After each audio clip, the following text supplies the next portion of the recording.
नमस्कार दोस्तों, आज की कहानी है राजहट। दशहरे के दिन थे। अचलगढ़ में उत्सव की तैयारियां हो रही थी। दरबारे आम में राज्य के मंत्रियों के स्थान पर अप्सराएं शोभ्यमान थी। धर्मशालों और सराइयों में घोड़े हिनहिना रहे थे। रियासत के नौकर, क्या छोटे क्या बड़े, रसद पहुंचाने के बहाने से दरवाजे आम में जमे रहते थे। किसी तरह हटाई न हटते थे। दरबारे खास में पंडित और पुजारी और महंत लोग आसन जमाए पाठ करते हुए नजर आते थे। वहाँ किसी राज्य के कर्मचारी की शक्ल न दिखाई देती थी। घी और पूजा की सामग्री न होने के कारण सुबह की पूजा शाम को होती थी। रसद न मिलने की वजह से पंडित लोग हवन के घी और मेवों के भोग के अग्निकुंड में डालते थे। दरबारे आम में अंग्रेजी प्रबंध था और दरबारे खास में राज्य का। राजा देवमल बड़े हौसलेमंद रईस थे। इस वार्षिक आनंदो उत्सव में वह जी खोलकर रुपया खर्च करते। जिन दिनों अकाल पड़ा, राज्य के आधे आदमी भूखों तड़प कर मर गए। बुखार, हैजा और प्लेग में हजारों आदमी हर साल मृत्यु का ग्रास बन जाते थे। राज्य निर्धन था, इसलिए न वहाँ पाठशालाएं थी, न चिकित्सालय, न सड़कें। बरसात में रनिवास दलदल हो जाता और अंधेरी रातों में सरे शाम से घरों के दरवाजे बंद हो जाते। अंधेरी सड़कों पर चलना जान जोखिम था। यह सब और इनसे भी ज्यादा कष्टप्रद बातें स्वीकार थी, मगर यह कठिन था, असंभव था कि दुर्गा देवी का वार्षिक आनंदो उत्सव ना हो। इससे राज्य की शान बट्टा लगाने का भय था। राज्य मिट जाए, महलों की ईंटें बिक जाए, मगर यह उत्सव जरूर हो। आसपास के राजे रईस आमंत्रित होते। उनके शमियाने से मीलों तक संगमरमर का एक शहर बस जाता। हफ्तों तक खूब चहल पहल धूमधाम रहती। इसी की बदौलत अचलगढ़ का नाम अटलगढ़ हो गया था। मगर कुंवर इंद्रमल को राजा साहब की इन मस्ताना कार्रवाइयों में बिल्कुल आस्था न थी। वह प्रकृति से एक बहुत गंभीर और सीधा साधा नवयुवक था।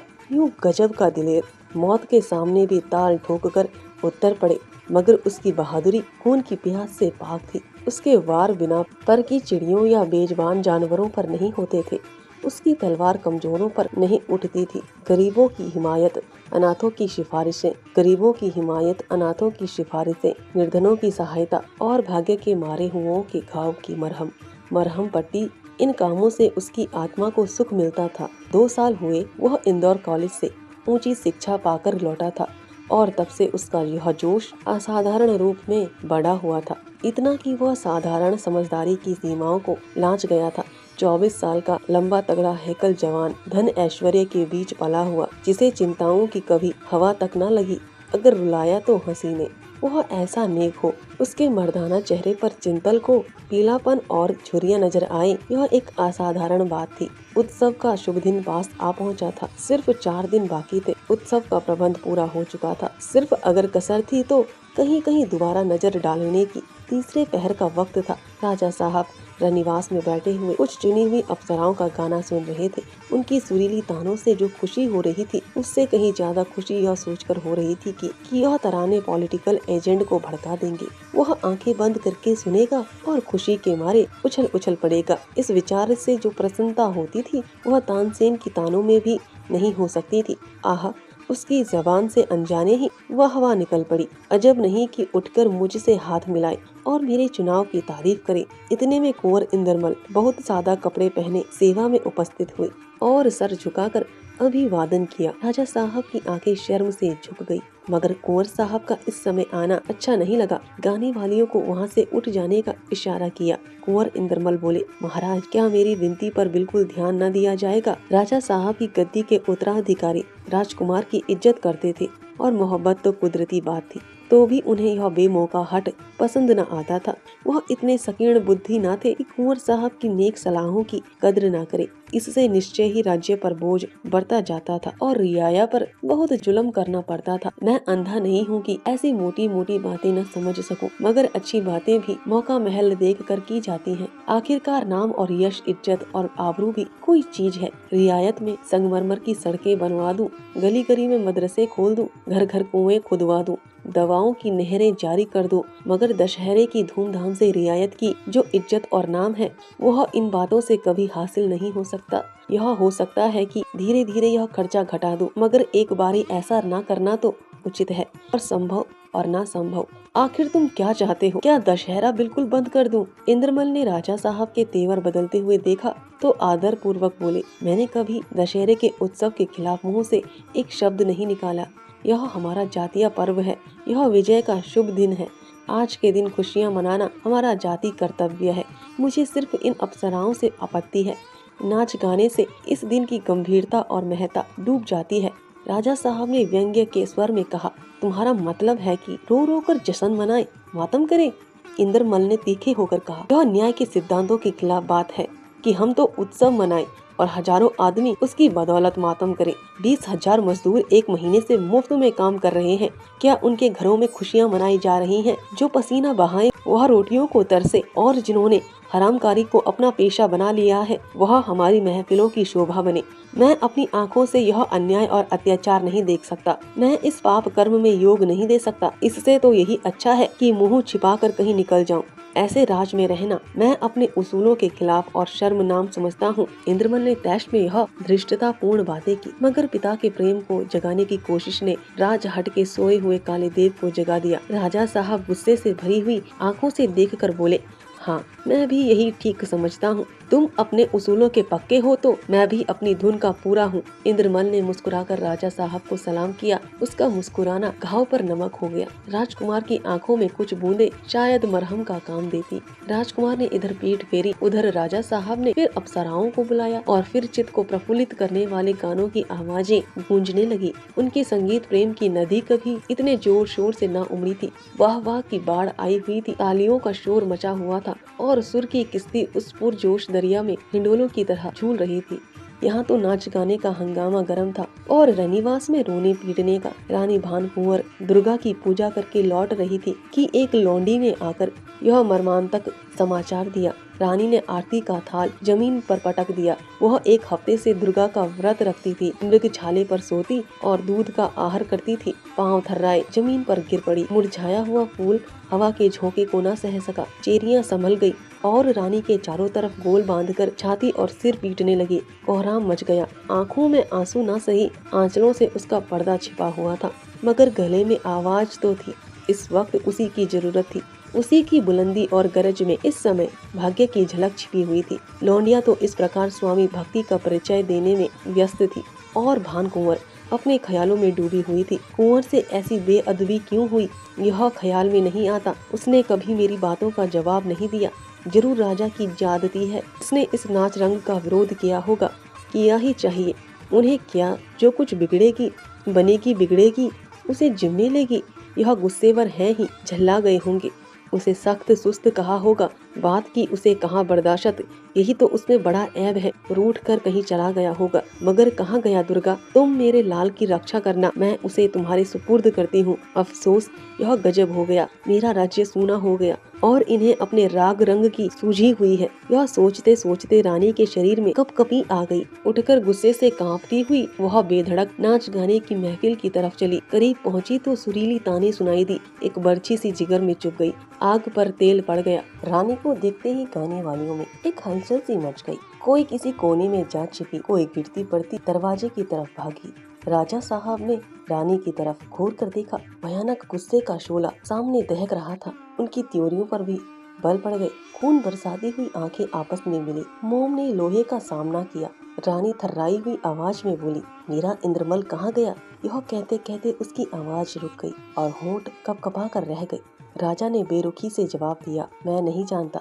रानी सिसकियां भरकर बोली, आप नहीं जानते कि वह कल तीसरे पहर से गायब है और उसका कहीं पता नहीं। आपकी इन जहरीली नागिनों ने यह विष बोया है। अगर उसका बाल भी बांका हुआ तो उसके जिम्मेदार आप होंगे। राजा ने तुलसी से कहा, वह बड़ा घमंडी और बिन कहा हो गया है।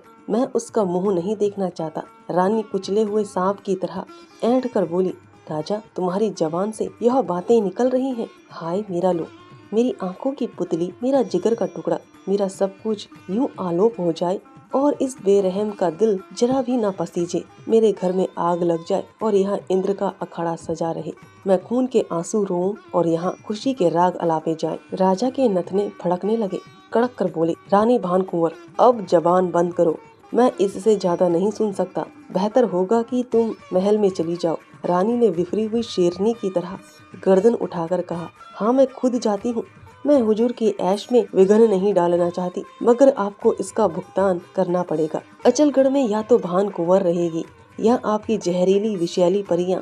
राजा पर इस धमकी का कोई असर न हुआ। गेंडे की ढाल पर कच्चे लोहे का असर क्या हो सकता है। जी में आया कि साफ साफ कह दे, भान कुंवर चाहे रहे या न रहे, यह परियां जरूर रहेंगी। लेकिन अपने को रोक कर बोले, तुमको अख्तियार है, जो ठीक समझो वह करो। रानी कुछ कदम चलकर फिर लौटी और बोली, त्रिया हट रहेगी या राजहट? राजा ने निष्कम स्वर में उत्तर दिया, इस वक्त तो राजहट ही रहेगी। रानी भान कुंवर के चले जाने के बाद राजा देवमल फिर अपने कमरे में आ बैठे, मगर चिंतित और मन बिल्कुल बुझा हुआ। मुर्दे के समान रानी की सख्त बातों से टीस और जलन हो रही थी। पहले तो वह अपने ऊपर झुंझलाई कि मैंने उसकी बातों को क्यों इतने धीरज से सुना, मगर जब गुस्से की आग धीमी हुई और दिमाग का संतुलन फिर असली हालत पर आया तो उन घटनाओं पर अपने मन में विचार करने लगे। न्याय प्रिय स्वभाव के लोगों के लिए क्रोध एक चेतावनी होती है, जिससे उन्हें अपने कथन और आचार की अच्छाई और बुराई को जांचने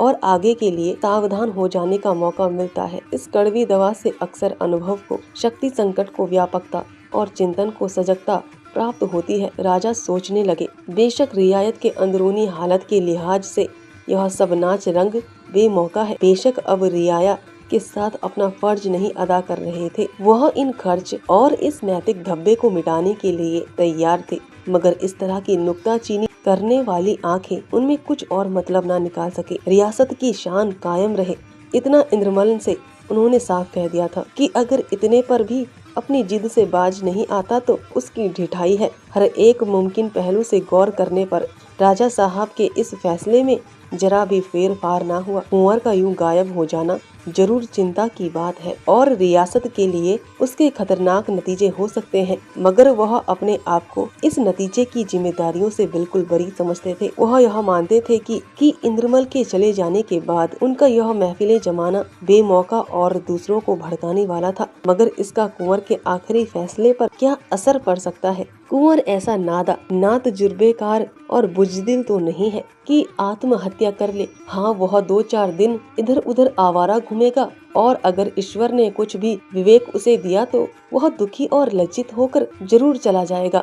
मैं खुद उसे ढूंढ निकालूंगा। वह ऐसा कठोर नहीं है कि अपने बूढ़े बाप की मजबूरी पर कुछ भी ध्यान न दे। इंद्रमल से फारिग होकर राजा साहब का ध्यान रानी की तरफ पहुंचा। और जब उसकी आग की तरह दहकती हुई बातें याद आई तो गुस्से से बदन में पसीना आ गया और वह बेताब होकर उठकर टहलने लगे। बेशक मैं उसके साथ बेरहमी से पेश आया। माँ को अपनी औलाद ईमान से भी ज्यादा प्यारी होती है। हाँ, उसका रुष्ट होना उचित था, मगर इन धमकियों के क्या माने। इसके सिवा कि वह रूठ कर मैके चली जाए और मुझे बदनाम करे, वह मेरा और क्या कर सकती है। अक्लमंदों ने कहा है कि औरत की आज बेवफा होती है। वह मीठे पानी की चंचल चुलबुली चमकीली धारा है, जिसकी गोद में चहकती और चिमटती है, उसे बालू का ढेर बनाकर छोड़ती है। यही भान कुंवर है, जिसकी नजर बरदारियां मोहब्बत का दर्जा रखती हैं। आह, क्या वह पिछली बातें भूल जाऊं? क्या उन्हें किस्सा समझकर दिल को तस्कीन दूं? इसी बीच में एक लौंडी ने आकर कहा कि महारानी ने हाथी मंगवाया है और न जाने कहाँ जा रही है, कुछ बताती नहीं।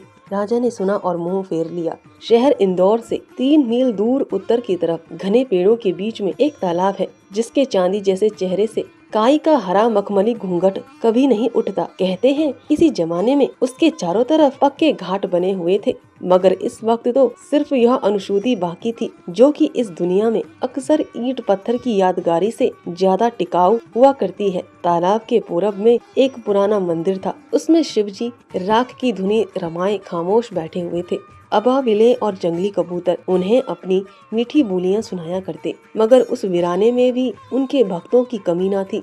मंदिर के अंदर भरा हुआ पानी और बाहर बदबूदार कीचड़ इस भक्ति के प्रमाण थे। वह मुसाफिर जो उसके एक लोटे पानी से अपने ईश्वर की प्यास बुझाता था। शिवजी खाते कुछ न थे, मगर पानी बहुत पीते थे। उनकी ना बुझने वाली प्यास कभी न बुझती थी। तीसरे पहर का वक्त था। कुंवर की तेज धूप थी। कुंवर इंद्रमल अपने हवा की चाल वाले घोड़े पर सवार इंदौर की तरफ से आए और एक पेड़ की छाया में ठहर गए।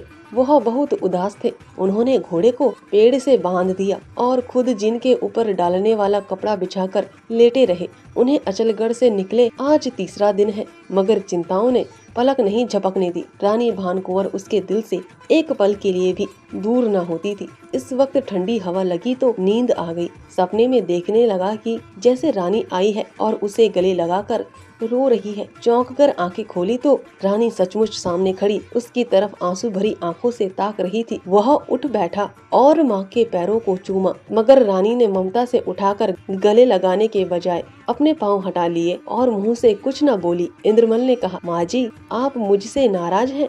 रानी ने रुखाई से जवाब दिया, मैं तुम्हारी कौन होती हूँ? कुंवर, आपको यकीन आए न आए, मैं जब से अचलगढ़ से चला हूँ, एक पल के लिए भी आपका ख्याल दिल से दूर नहीं होता। अभी आप ही को सपने में देख रहा था। इन शब्दों ने रानी का गुस्सा ठंडा किया। कुंवर की ओर से निश्चित होकर अब वह राजा का ध्यान कर रही थी। उसने कुंवर से पूछा, तुम 3 दिन कहाँ रहे? कुंवर ने जवाब दिया, क्या बताऊँ, कहाँ रहा, इंदौर चला गया था। वहाँ पॉलिटिकल एजेंट से सारी कथा कह सुनाई। रानी ने यह सुना तो माथा पीट कर बोली, तुमने गजब कर दिया, आग लगा दी। क्या करूं, खुद पछताता हूँ। उस वक्त यही धुन सवार थी। रानी, मुझे जिन बातों का डर था वह सब हो गई। अब कौन मुंह लेकर अचलगढ़ जाएंगे? इंद्रमल, मेरा जी चाहता है कि अपना गला घोट लूं। रानी, गुस्सा बुरी बला है। तुम्हारे आने के बाद मैंने रार मचाई और खुद यही इरादा करके इंदौर जा रही थी। रास्ते में तुम मिल गए। यह बातें हो ही रही थी कि सामने से बहेलियों और सांडनियों की एक लंबी कतार आती हुई दिखाई दी। सांडनियों पर मर्द सवार थे, सुरमा लगी आंखों वाले, पेचदार जुल्फों वाले। बहेलियों में हुस्न के जलवे थे, शोख निगाहें, बेधड़क चितवने। यह उन नाच रंग वालों का काफिला था जो अचलगढ़ से निराश और खिन चला आता था। उन्होंने रानी की सवारी देखी और कुंवर का घोड़ा पहचान लिया। घमंड से सलाम किया, मगर बोले नहीं। जब वह दूर निकल गए तो कुंवर ने जोर से कह कहा मारा। यह विजय का नारा था। रानी ने पूछा, यह क्या काया पलट हो गई? यह सब अचलगढ़ से लौटे आते हैं और ऐन दशहरे के दिन? इंद्रमल बड़े गर्व से बोले, यह पॉलिटिकल एजेंट के इनकारी तार के करिश्मे हैं। मेरी चाल बिल्कुल ठीक पड़ी। रानी का संदेह दूर हो गया। जरूर यही बात है, यह इनकारी तार की करामत है। वह बड़ी देर तक बेसुध सी जमीन की तरफ ताकती रही और उसके दिल में बार बार यह सवाल पैदा होता था, क्या इसी का नाम राजहट है? आखिरी इंद्रमल ने खामोशी तोड़ी, क्या आज चलने का इरादा है कि कल? रानी, कल शाम तक हमको अचलगढ़ पहुंचना है। महाराज घबराते होंगे जमाना से। धन्यवाद दोस्तों, आशा है आपको यह कहानी पसंद आए।